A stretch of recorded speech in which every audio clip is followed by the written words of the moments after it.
Each week when Supernatural's done, make sure you know what went on. Listen to Heather and Eric, get the salt notes for sure.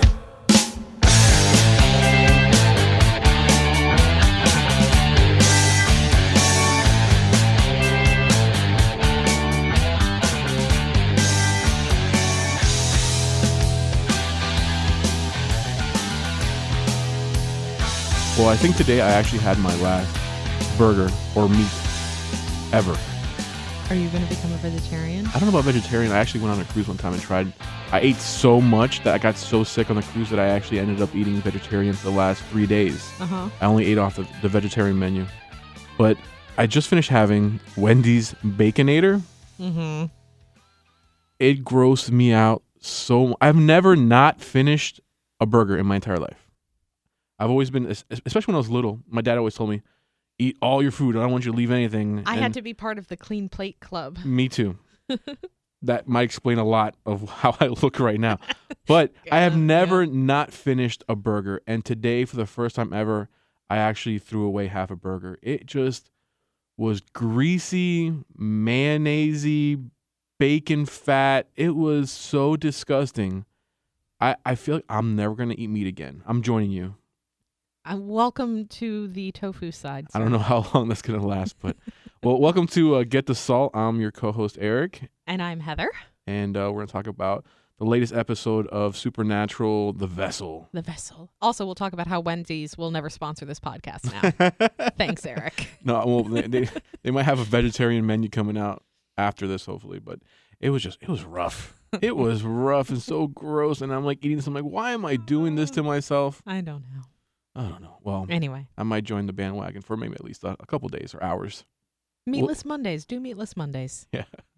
Well, in the beginning of the episode, we see Lucifer, or how he now wants to be called as not Cassifer. Here's what we call Cassifer. He wants to be called Lucille. No. I don't remember the name.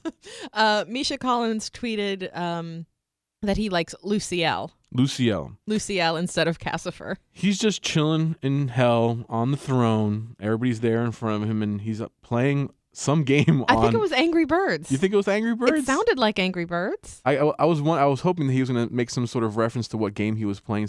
I mean, could you imagine if he made reference to a game, maybe a no brand name game, and how much their sales or how much people would download it more just because of the show? Yeah. I know I would have I want to see what game he was playing. I'm pretty sure it was Angry Birds based on the sounds. I haven't played Angry Birds in forever, but I think that's what it was. So basically, he's just chilling in hell, relaxing, enjoying his time.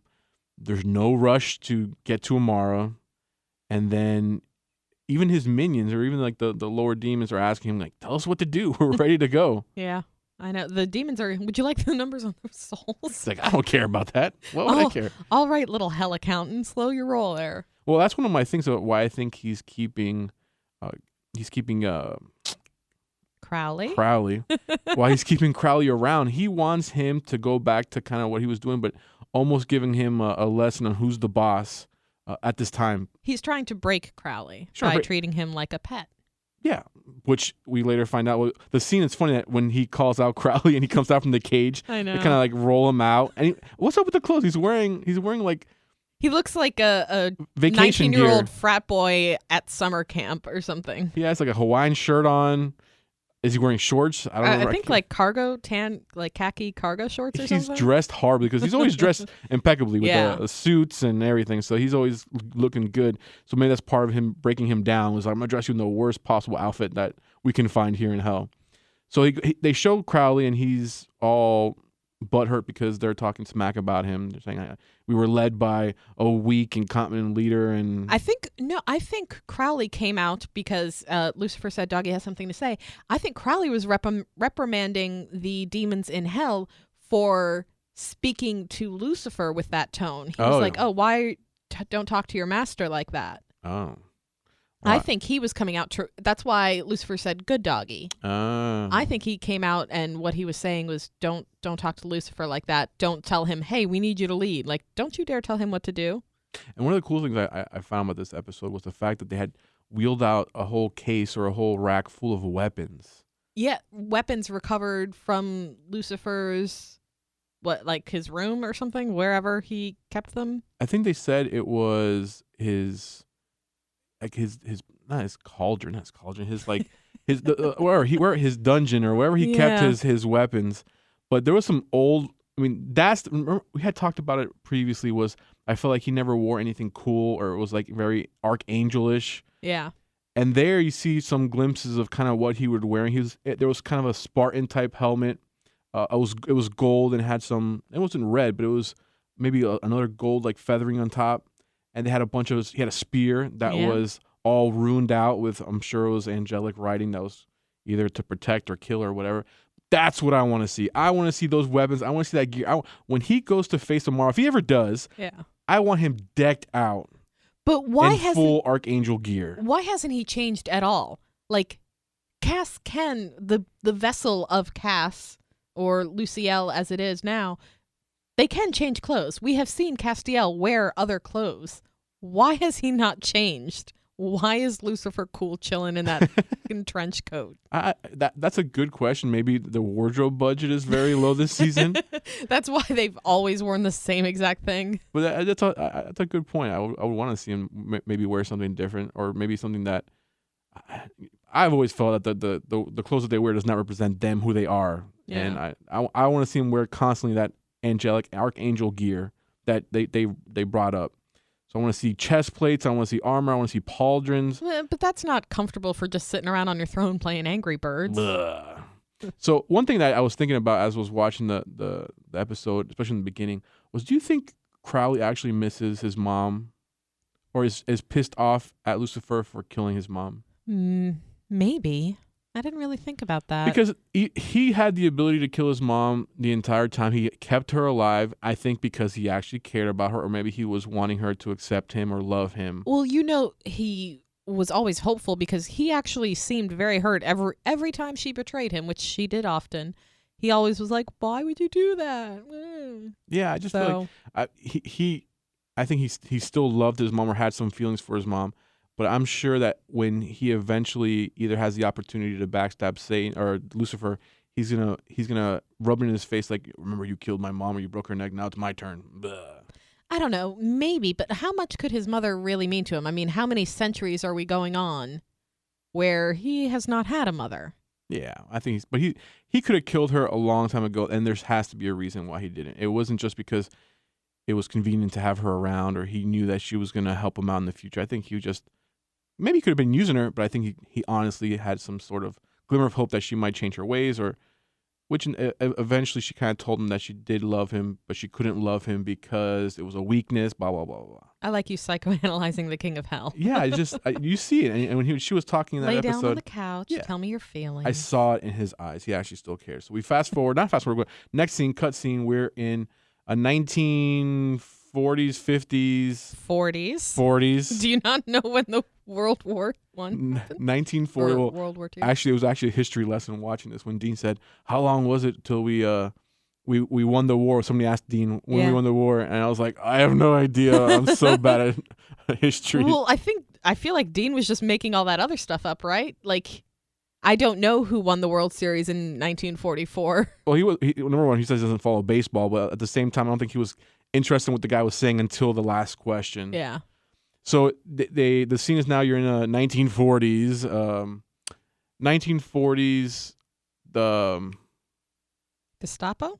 I don't know what it was, but they're there with a Nazi cute girl, and the guy says that he found the weapon that's going to change the war, is going to help the Nazis win. Yeah, we are currently in Nazi occupied France in 1943, and you've got one of Hitler's top people. Has found a weapon that's going to help the Germans win the war. So in the beginning, you don't see what the weapon is. I'm kind of thinking, why is it so small? Why is this box so tiny? What can possibly be in there that's going to help? I was maybe thinking it was a ring, a finger.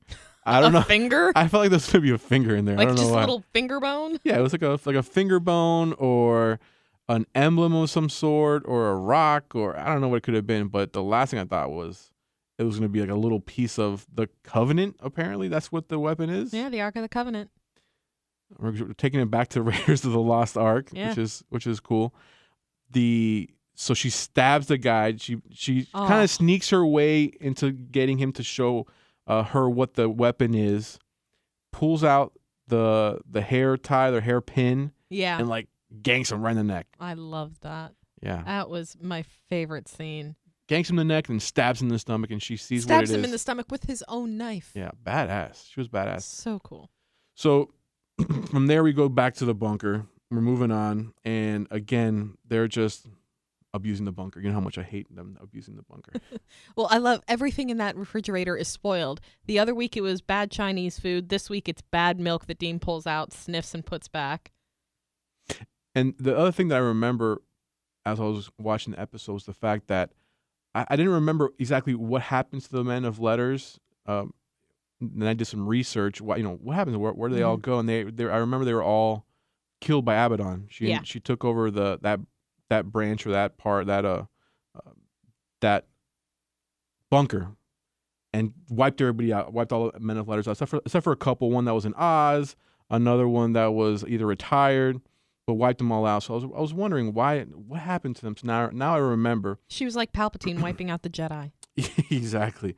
So it turns out that little piece they kind of defined what they meant by hand of God.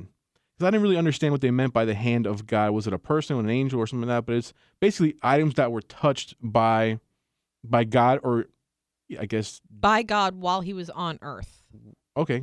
Which I don't know when that was. I guess I'm pretty good. I guess while still building, I don't. Yeah. I don't. I understand that because when was God ever on Earth? I don't remember God ever coming down to Earth from my biblical studies. Yeah, I didn't have any biblical studies, so I ain't got shit to help you on that. Yeah, so they kind of defined it as things that God touched, which the entirety of the covenant is still out there. You don't know.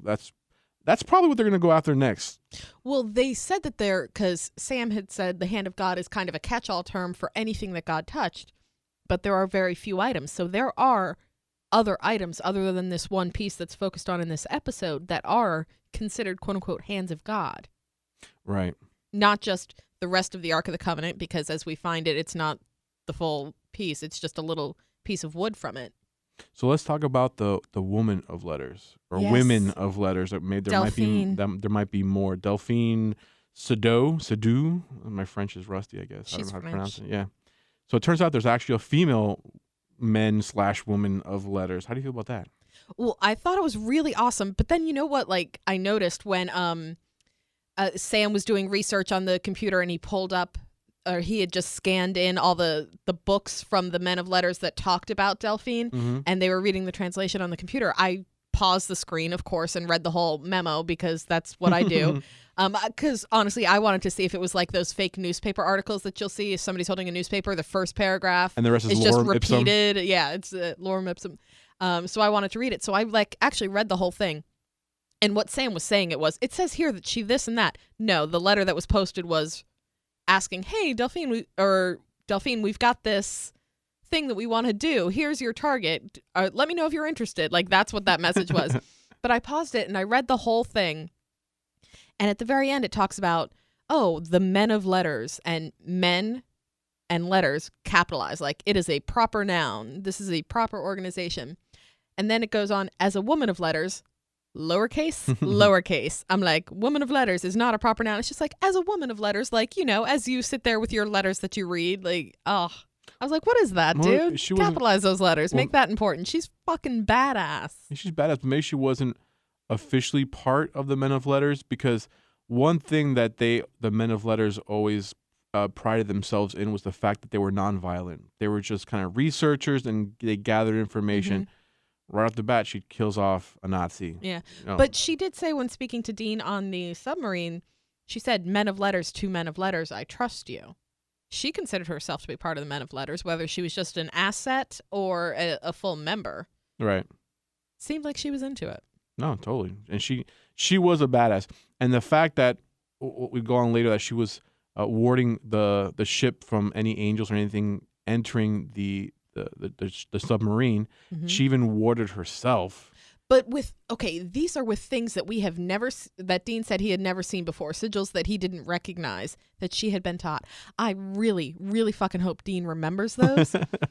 because they're new and awesome, kept Lucifer out. Mm-hmm. And how did she do that spell to bind it to her, like her heartbeat? It's in her blood. The only way, the one she has tattooed on her, you can't just cut it off. She has to be dead for it to not work. They need, Sam and Dean need to add to their tattoo collection right fucking now and get that shit done. Well, they need to get it done, but I think the guy who taught her, I don't think she ever said who her master was or who she was apprenticing under, but the person she was apprenticing under was the one who taught her that. He's probably dead. There's no way. Well, she said he taught me before he died. Before he died. So he was already dead in her time. So he's dead. Unless he has a photographic memory, I doubt he's going to remember how to do that. And then, that's typical of Supernatural and the Winchesters, that they never write anything down. Or Dean, tell Sam about it. Get him to research it. Sam's a smart one. That is a fucking awesome... I feel if awesome Sam was thing. there, he would have snapped a picture with his phone before she died. Like, yeah, the phone that had no service but can still take pictures. Come on, dude. Still take pictures. Document this shit. Yeah, so one of the funny things too is, as we say, Sam is smart and he could do all these things, whatever. He does a code, and we're both webmasters. We know a little bit about the web. You thought that weird string of... Yeah, what was that string of code that he was using typing? DOS to search the internet? What the fuck? I was like, how do you do that? And that's when I want. There was definitely some like coding that was done, but I don't know if that was legit or not, or it was just some random shit he typed up, and all of a He sudden, couldn't just open a browser? I thought it was like wow. Do they not have internet? His code game is strong. Search results, best match. Like, really? You couldn't just say, go to Google and hit, I'm feeling lucky on this? Like, what is this? So they find out that was ridiculous. So we kind of went forward, and now we're going a little back again, but we find out that there is a weapon that they might be able to use to fight Amara. It's the hand of God, and they decide that in order to find it, they would have to go back in time. Which they've done before. Which they've done before with Cass and the help of touching Sam's soul, which was very dangerous, apparently. It was Bobby's soul the first time. Oh, I'm sorry, Bobby's to bring soul. them back, yeah. And they were going to now try it. There was a spell they found that might help get them there. So apparently the spell cannot be done with an archangel, without the power of an archangel. Right there, to bring Dean back, because when bring Dean back. So Dean decides that one of them needs to stay behind, just in case this time travel mission fails, and he decides that it should be him that goes because he's expendable, because he can't kill Amara. So if Sam dies, Dean can't kill her, then they're just fucked. Right. So I was getting ahead of myself there. So the fact is that Cass, they thought that Cass couldn't send people back in time because he was weaker. Apparently he lost his wings. I don't remember when he lost his wings. He's been on the outs with the Angels for quite some time now. Yeah, so he lost his wings. So they didn't feel like he had the juice to be able to send Dean back in time. Mm-hmm. And he quickly surprised them by telling them, I'm good. Let's do it. It's a totally different system. It's still obviously Lucifer playing the part of Cass. Right, so he ends up sending him back in time to the submarine, but he can't get in because they warded the sub. So now only Dean shows up. Only Dean's in there. Luciel ends up in the water outside the sub and returns to the bunker, just dripping wet, in a very hysterical entrance. But who knew time travel was so easy? Yeah, I know. It was just easily done, like hand on the shoulder, done. Boop. Well, that's the way. It's from the same power that angels use to kind of transport, or like, what's that called? Popping around. Teleporting. Yeah, teleporting. It's the same way, Cass used to just pop up in the fucking back seat all the time. Well, one of my all-time things that I've always wanted to do, or never to get able time to travel able to back to yes, that's Nazi Germany. Not specifically Nazi Germany, but the fact you don't want that to kill Hitler? he goes back in time, and he's able to tell somebody, "I'm from the future." I would love to tell that to somebody. Well, and people didn't seem as as incredulous as they should have been. I feel like they all kind of believed him. Yeah, they're like, okay, I see where you're going with this. Let's continue. I'm fine with it. Yeah. The premise is so out of control, but I'll play along. But It's funny. Yeah, so he tells them, I'm from the future. They find his phone. He's like, what is this? He's like, it's a phone. He's like, in your pocket. How crazy is that?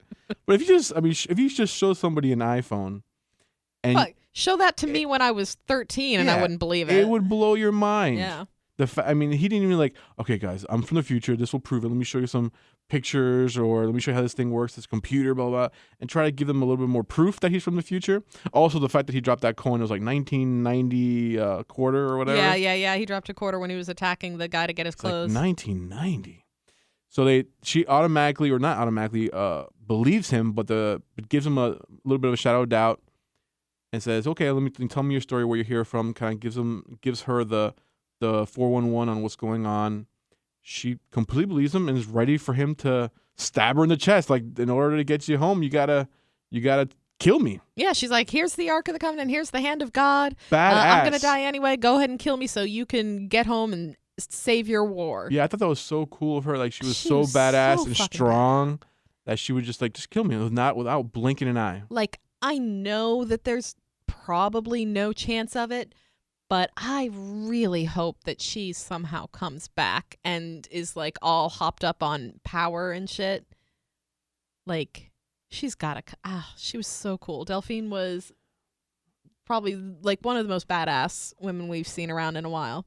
Well, I think the hand of God thing that she activated was kind of like a time bomb, almost like it just blew She her up. said, yeah, she was always telling Dean to be careful not to touch it, barehanded, because a human can only handle it for so long before it destroys them. Yeah, I don't think there's any coming back for her. I think she's done. I mean, know. if she hadn't come back now, I mean, she died in 1942, 3, and she hasn't made an appearance since, so I think she's done. There's no coming back for her, but her character and her strength was like amazing. And I think that's what, at the end of the episode, I hate jumping back and forth from episodes, but at the end of the episode, Dean was very emotional.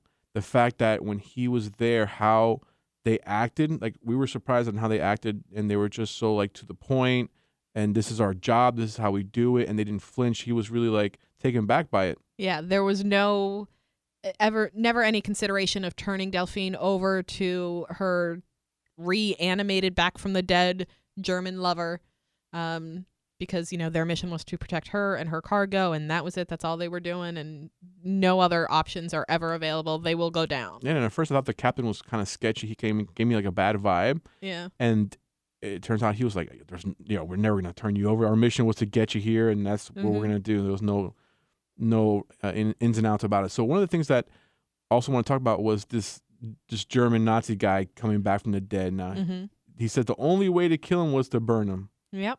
So he was a supernatural. He has, I think it was from prior episodes when they had that Nazi, when they went back in time before and they fought the Nazis, that they were, because that's the only time that they can travel to.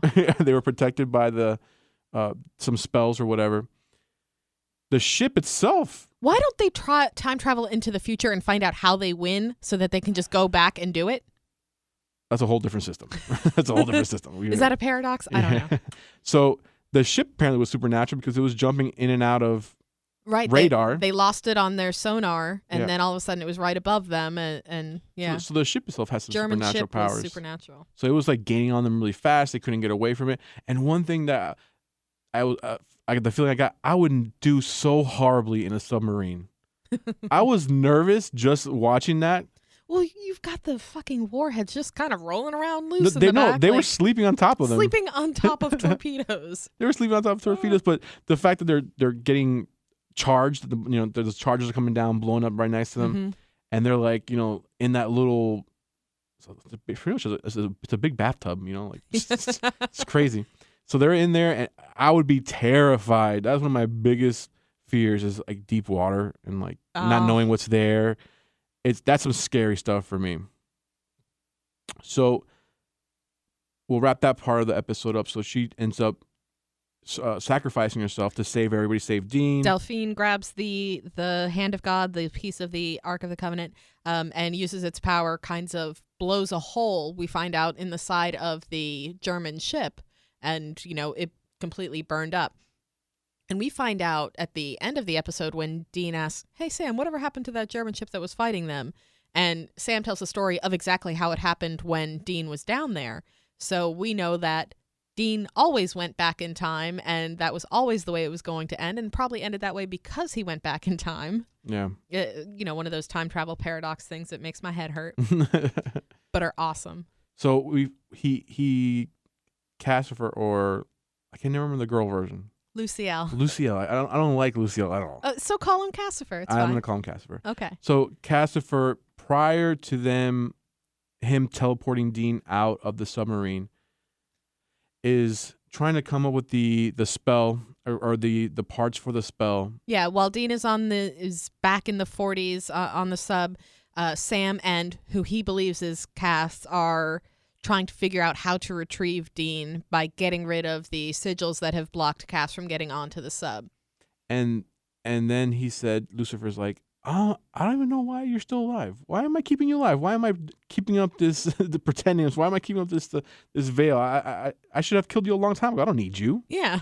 And then he admits that he is not Cass. The gig is up. He has let out his secret that Sam should have figured out by then. Like, honestly, he was there were hints left and right, Sam. Like, you're spending all that time with Cass and you don't even notice. Yeah, I mean, not that I would have noticed, because I don't think I would have noticed either. But maybe it was just, maybe when you're always looking from the outside in, you're kind of always judging. You're like, oh, I would have known. There was little tiny hints.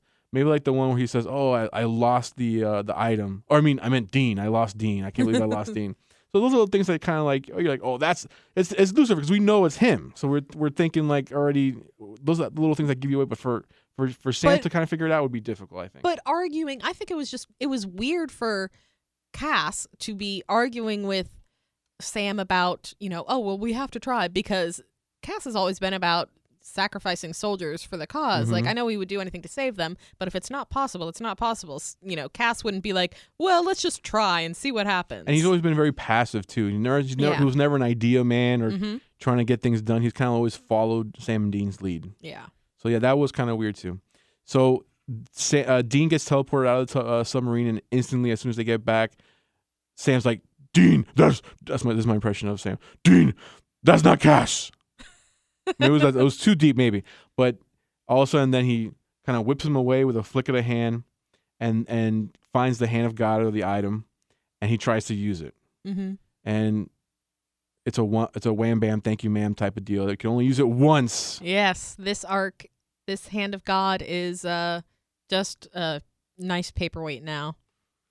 All of its power was used up, keeping that subs not safe because it ended up with everybody dead. I guess protecting Dean from keeping Dean alive long enough to get away from the ship. I don't know. It seemed like it was a burst of energy. It looked like energy coming out of her. So maybe who knows how you could control it? Can you control the power that was there? She seems to kind of know what she was doing. Are one of the Winchesters going to have to sacrifice themselves when they get their hands on another hand of God? And how do we use it? Oh, I guess just touch it and blow things up. Or maybe Cass, or maybe even Lucifer doesn't know how. Maybe even Lucifer can't control it. Who knows? And Lucifer, who has not been ejected from Cass's body because, angels need permission to inhabit a vessel. But when Lucifer was trying to kill Sam and Cass, fought back and stopped him, Sam is telling Cass, get rid of him, kick him out. But Cass still thinks that Lucifer is their only shot. So Cass doubled down on the I will be Lucifer's vessel thing here. Yeah. He didn't, after seeing all the things that Lucifer has been doing and Lucifer trying to kill Sam, Cass was still like, let's give him a shot. Yeah, I think he, like you said, believes that he's the only chance they have of beating Amara. But Lucifer knows, and I'm guessing since Cass is inside of him, he knows that Lucifer can't do it by himself.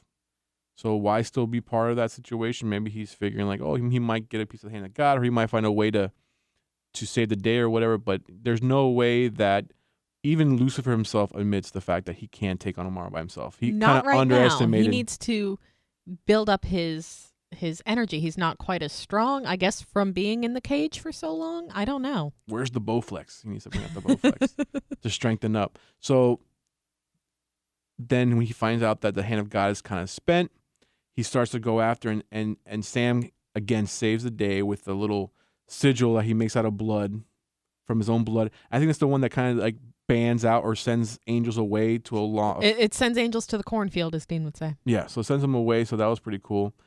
The fact that it affected an archangel was even better. I didn't think it was going to work on him.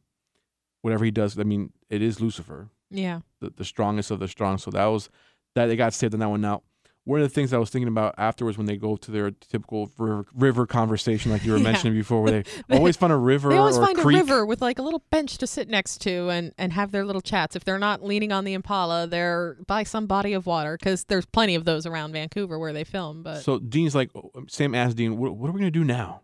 Oh, we're going to hunt Lucifer down. I'm like, what? They're going to hunt Lucifer down? Lucifer now knows that they know who he is.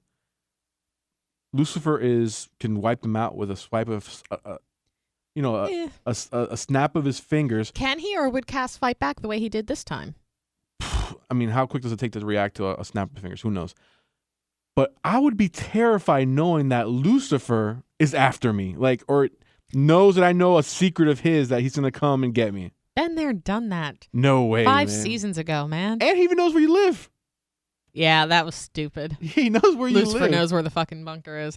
He knows where the bunker is, unless now they get the warding from the ship or the sigil that the lady did. Which, and Dean, post that, please everywhere. remember that shit. Please put that everywhere in that. You've that got bunker. no other angel friends chilling around, so keep Luciel/Cassifer out. Remember those fucking sigils and get him out. So there's obviously more than just one hand of God item. Yes. Now that was just a piece of the covenant. There might be now. They might. I would, if I was a man of letters, I would start looking for the other pieces or the other mentions of things that Track down another hand of God. Yeah, because Lucifer's going to be after that because he wants that extra power boost. Yep.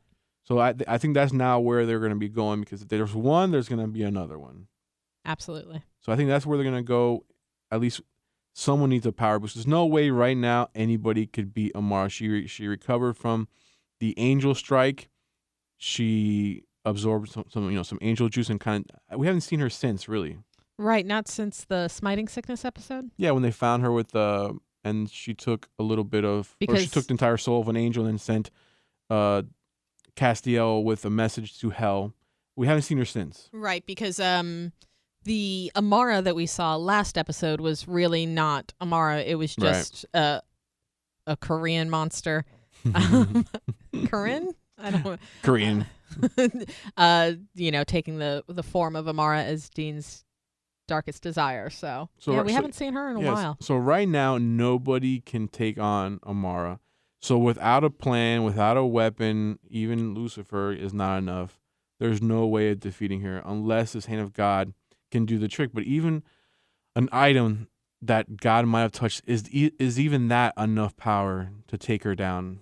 I don't think so. I think they need intervention from God, which I know one of your theories was that he'll come at the end of the season. That'll be like the end of the show. I think God doesn't show up until the show is over. So if they have a 12th season, which have you heard if they've got a 12th season yet? Yes. They do? They did get an extension to their, I guess, contracts, or I don't know how that works. Yeah. The series was picked up again for another year.